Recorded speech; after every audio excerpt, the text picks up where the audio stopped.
How to connect Google Tag Manager to your Wix website. From the main page of Wix here, we want to focus on the left-hand side and scroll down until we see marketing and SEO. So we want to click on marketing and SEO.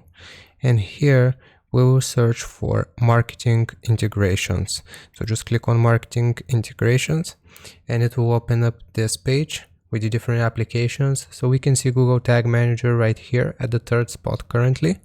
So it will tell us that we can use Google Tag Manager to update tags and code on our website. If we want to connect it, we simply have to click on this button here. You can follow Google's instructions to set up the Tag Manager and copy your container ID. And then we will actually need the premium version of Wix if we want to use Google Tag Manager. But basically, here, after you have copied your container ID, you will be able to click on this button. It will be blue and it will take us to the page where we actually have to log in with our Google Tags information, and then this will successfully have connected your Google Tag Manager to your Wix website. So I hope this helps you out. Leave a like and sub. I'll see you next time.